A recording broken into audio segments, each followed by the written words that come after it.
there are many facilities around the country that are located in areas that could be affected by these climate change risks.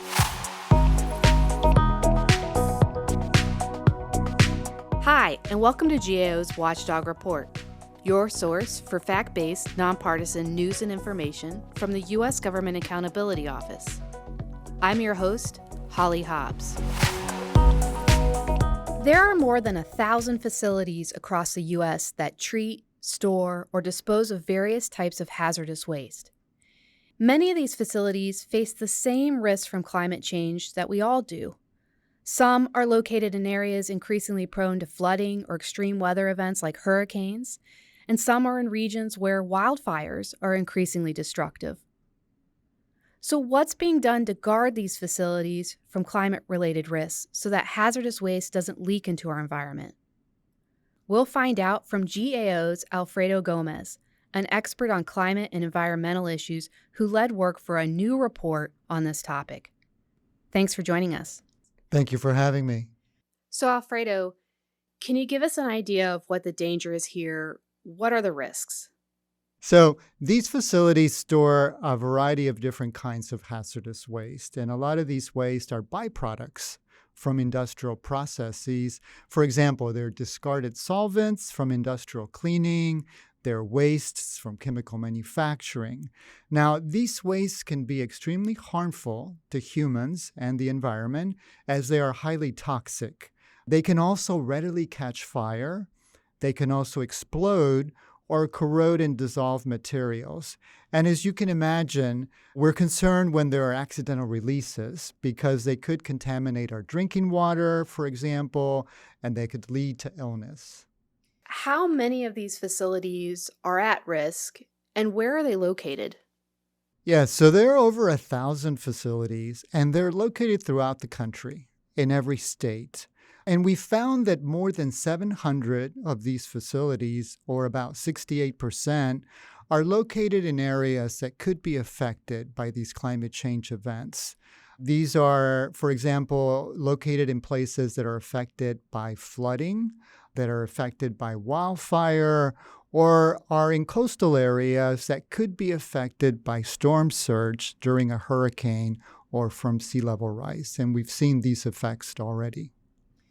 So given that, what's being done to better protect these facilities from climate-related risks? What's the Environmental Protection Agency, the EPA, doing?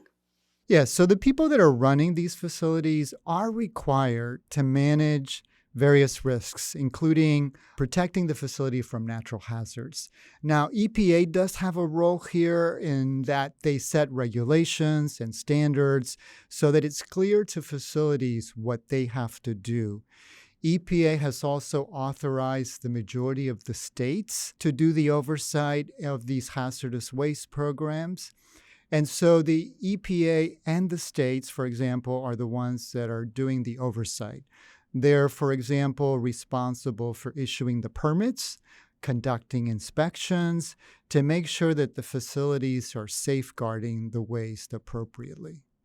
We've talked about EPA's role. What about the facilities themselves or the states where these facilities are located? What have they told us about what they need to better protect these facilities?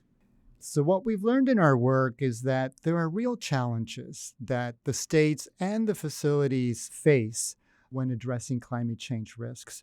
For example, the facilities may not know what tools or data are available for them to be able to evaluate the climate risks that they're facing. We also learned that the standards for facilities might not be sufficient to manage these climate risks. And what I mean by that is, for example, EPA established a flood standard for facilities, and this standard relies on FEMA flood maps. And these maps generally do not account for the more frequent and intense rain events and extreme flooding that's happening because of climate change. And so EPA guidance and training would be most helpful. So these facilities, they're all over the U.S., and some parts of the U.S. don't get wildfires, and some do, and some get hurricanes, and some don't. Is EPA doing anything, or the states or the facilities themselves, to kind of understand the risks that are more risky to them? So, the risks that each facility faces is different. All right. So, a facility, for example, that's located on a river may face risks from extreme rain events that cause flooding. A facility that's on the coast, for example, would face risks from storm surge, from more intense hurricanes, for example. And so it's important then for facilities to be able to know how to identify the risks, how to assess the risks, and then how to address the climate risks to their facilities. And this is an area where EPA can help. So Alfredo just told us that more than 700 hazardous chemical facilities across the U.S. are at risk from climate-related events, and that each of these facilities, depending on their location, face different kinds of risks and challenges in protecting them. So Alfredo, given the risks and the challenges that we identified in our report, what more do we think EPA should be doing? So EPA could help ease the challenges that the facilities are facing. And we have made 9 recommendations to the EPA. For example, we've recommended that EPA issue guidance on how to identify, assess, and address the climate risks. That would be very helpful. We have also recommended that the EPA provide climate-related data, also provide training, and provide tools to help these facilities better manage these risks. And last question, what's the bottom line of this report? The bottom line of this report is that there are many facilities around the country that are located in areas that could be affected by these climate change risks. And there are a lot of things that EPA could do. We've made 9 recommendations for EPA to help these facilities address the risks. That was Alfredo Gomez talking about our new report about hazardous waste facilities. Thanks for your time, Alfredo. Thank you for having me. And thank you for listening to the Watchdog Report. To hear more podcasts, subscribe to us on Apple Podcasts, Spotify, or wherever you listen.